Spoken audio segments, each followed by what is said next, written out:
Good morning, everyone. My name is Wei Tian, and I come from Southwest Petroleum University in Chengdu, China. I am very honored to present our research on the multi-stage evolution of strike-slip faults in the central Sichuan Basin.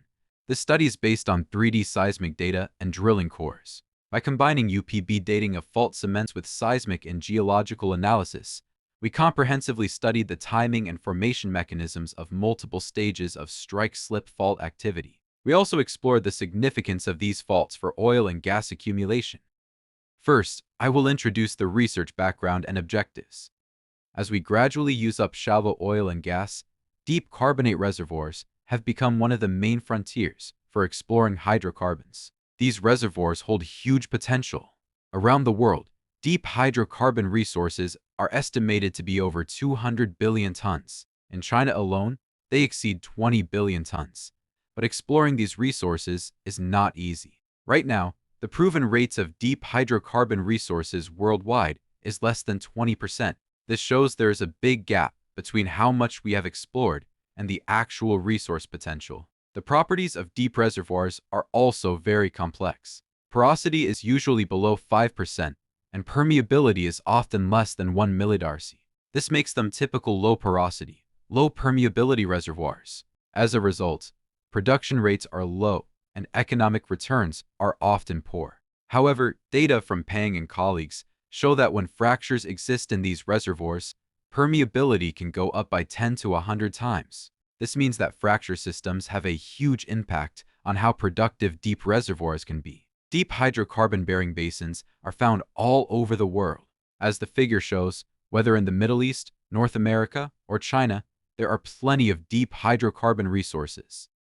The Tarim Basin has produced China's largest deep oil field, deeper than 7,000 meters, controlled by strike-slip faults. It covers about 90,000 square kilometers.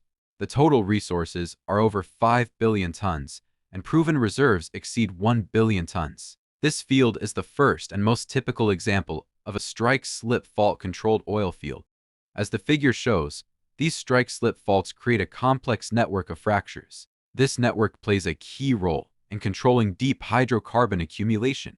The Sichuan Basin also has very good conditions for accumulating hydrocarbons in deep marine carbonate rocks.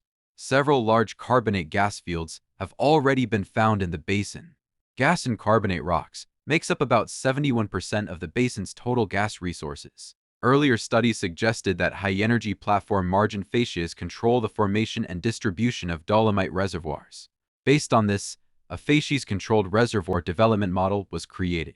As a result, drilling has mainly been focused along these high-energy platform margin belts. Studies in the Tarim Basin have already shown that strike-slip faults have a big impact on how reservoirs are modified, how hydrocarbons move, and how they accumulate. Similarly, strike-slip faults and hydrocarbon accumulation in the Sichuan Cratonic Basin are now getting more attention. Recent research shows that these faults are spread widely across the Sichuan Basin and are closely linked to high-producing gas wells. This gives new insights for exploring, developing, and planning deep, tight dolomite reservoirs in the basin. Madabo and colleagues think that during the Paleozoic, both right lateral and left lateral transtensional strike-slip faults developed, with two active periods, early Caledonian and late Hercynian. Li and others, using 3D seismic data from the central Sichuan Basin, suggested that the Sichuan cycle developed right lateral transtensional strike-slip faults, while the Caledonian cycle formed weakly compressional left lateral strike-slip faults. Guan Shui and colleagues believe that the faults went through 3 stages: a right lateral strike-slip stage from the late Ordovician to the Silurian, a quiet stage from the late Paleozoic to the Triassic, and a left lateral strike-slip stage from the Middle Jurassic to the present. They think these faults were influenced by the Caledonian orogeny and later peripheral tectonics since the Middle Jurassic. Overall, studies show that the strike-slip fault system in central Sichuan has a complex origin and experienced multiple stages of activity. However, there is still limited research using dating evidence to clarify exactly when the faults formed and what drove their motion. Strike-slip faults inside cratons usually form because of plate subduction or collisions, which create compressional and rotational deformation within the plate. A good example is the transpressional strike-slip fault system in the Tarim Craton.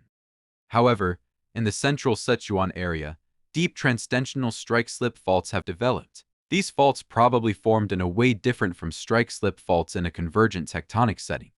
The time when a strike-slip fault initially forms has a big influence on how it develops later, so it is important to study when these faults formed and how they were created. Section 2. Characteristics of strike-slip faults.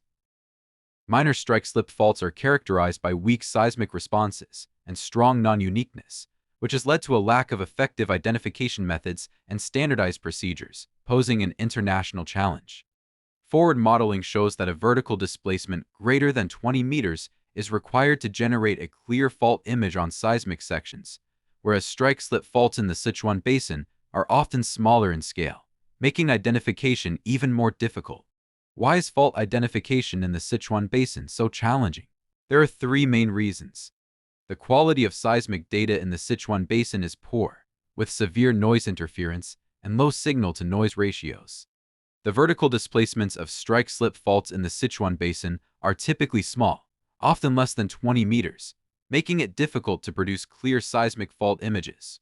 The Sichuan Basin has experienced multiple tectonic events, and faults have been repeatedly modified, further increasing the difficulty of identification. Small strike-slip faults are tricky because their seismic response is weak, and they often have multiple possible interpretations. This makes it hard to identify them, and there is still no standard method or workflow. It's a challenge recognized internationally.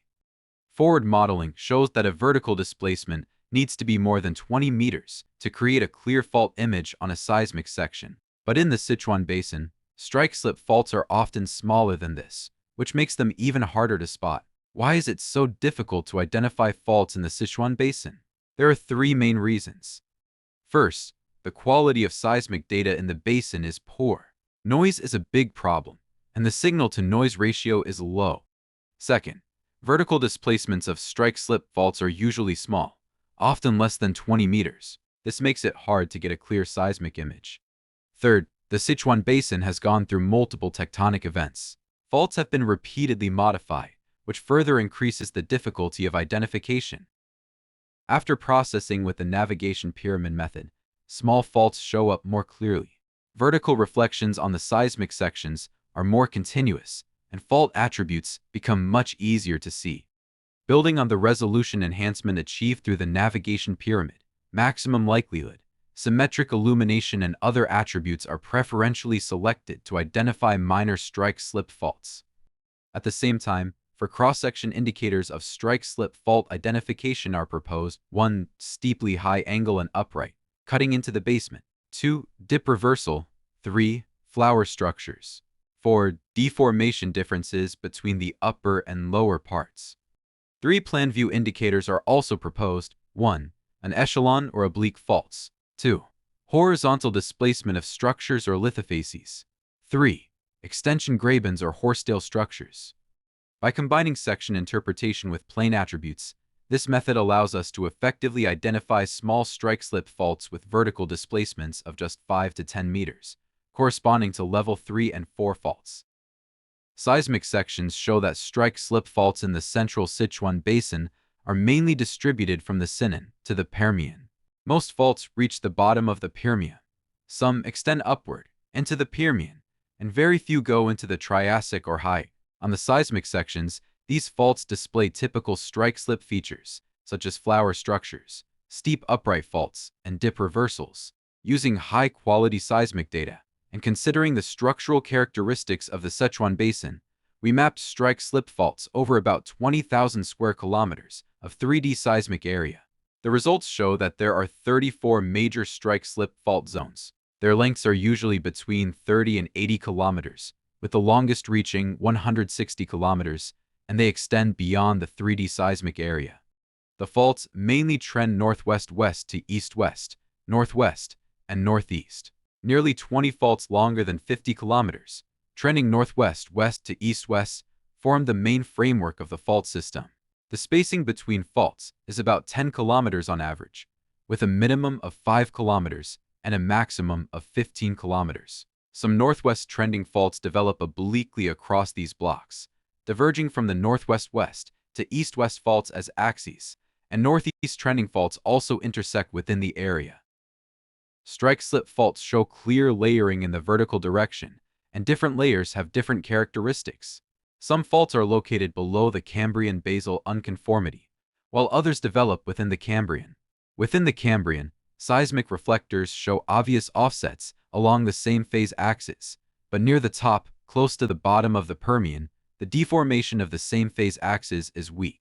Looking at the distribution and features of the strike-slip faults, they mainly trend northwest-west and northeast-east. The four-layer fault framework has basically remained unchanged. The structural style and scale of development show clear inheritance, but also some differences between layers.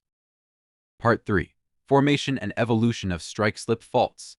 Strike-slip faults have small vertical displacements and don't always cut through the youngest layers. On top of that, multiple stages of fault activity can modify them, so figuring out when they formed is a key focus of research. The main approach is combining seismic and geological methods within the tectonic context. In addition, analyzing fluid inclusions and fault rocks and directly dating the fault rocks themselves are increasingly important ways to determine the formation time of strike-slip faults. For more mature strike-slip fault systems, we can determine their formation time by looking at the layers where most faults end. Seismic sections show that in the central Sichuan area, most strike-slip faults stop at the bottom of the Permian. A significant number disappear within the lower Cambrian, and a few end below the Cambrian basal layer. This means that most faults stop being active before the Permian. However, some strike-slip faults may have been active even in the Precinian and early Cambrian periods. Based on interpretations of the main stratigraphic layers, echelon structures develop at different levels. At the base of the Longwei-Miao Formation in the Cambrian, we can see right lateral echelon structures. At the base of the lower Permian, both right lateral and left lateral echelons coexist. At the base of the upper Permian, mainly left lateral echelons are present. Looking at the seismic sections, the echelon faults at the base of the Longwei-Miao Formation stop within the formation and do not continue into the lower Permian. Similarly, the echelon structures at the base of the lower Permian terminate at that interface, and those at the base of the upper Permian stop within the upper Permian. The ages of the layers where these echelon faults end constrain the latest activity of the faults. This shows that strike-slip faulting occurred in the early Cambrian, before the Permian, and in the late Permian.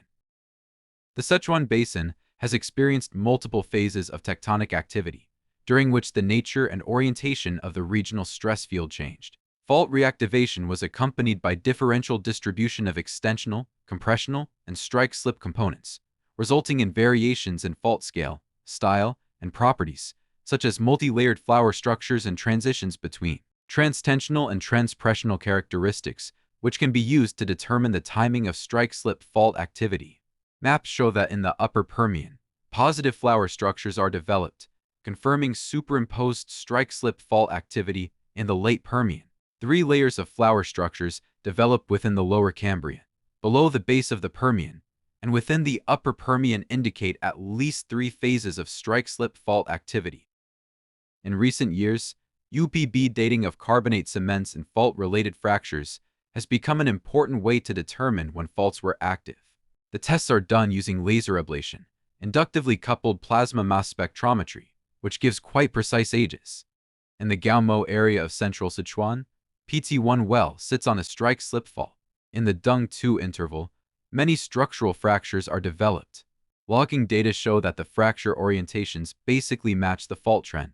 The carbonate cement in these fractures has UPB ages of 474 plus or minus 24 million years and 531 plus or minus 24 million years. GS1 well is located on the Phi 10 fault zone. In its Den-4 interval, the carbonate and fault breccia has an age of 510 plus or minus 26 million years. GS2 well lies next to a northwest trending strike-slip fault, and its Chisha Formation fault-related fracture cements have ages of 267.7 plus or minus 1.2 million years and 260.8 plus or minus 1.4 million years. By combining seismic geological analysis, including the layers where most faults terminate, where echelon faults end, and differences in structure and properties above and below the faults. With the latest UPB dating of fault calcite cements, we conclude that the strike-slip faults began forming in the late Sichuan. They developed into a large right lateral transtensional system by the end of the Sichuan to early Cambrian. Later, they experienced weak compressional transpressional activity before Permian deposition, left lateral transtensional activity in the late Permian, and multiple reactivations during the Triassic and afterwards. Conclusions and significance. First, there are 34 large strike-slip fault zones in the central Sichuan Basin. They have typical strike-slip features, like negative flower structures, steep upright faults, horsetail structures, and an echelon patterns. Most of these faults develop from the Sichuan to the Permian, and a few even extend into the Triassic and higher layers. Second, based on seismic geological analysis of the layers where most faults and an echelon faults end, the differences in structure and properties above and below the faults, and the latest UPB dating of fault carbonate cements, we can see that the strike-slip fault system started forming in the late Sichuan. By the end of the Sichuan to early Cambrian, it had developed into a large right lateral transtensional system. Later, it went through at least one stage of weak transpressional deformation before Permian, left lateral transtension in the late Permian, and multiple stages of reactivation during and after the Triassic. Third, the timing and intensity of these strike-slip faults match the evolution of the Dian Anyue trough. They acted as intraplate transfer faults, controlling the uneven north-south extension of the bell-shaped trough, which was stronger in the south and weaker in the north. In addition, the pre-Sichuan fault systems trending northwest, northwest-west, northeast-east, and northeast were pre-existing structures that influenced the formation of later strike-slip faults. This study provides a key basis for understanding fracture network formation and hydrocarbon accumulation mechanisms in deep carbonate reservoirs, and is of great significance for guiding deep to ultra-deep hydrocarbon exploration in the Sichuan Basin. Thank you for your attention.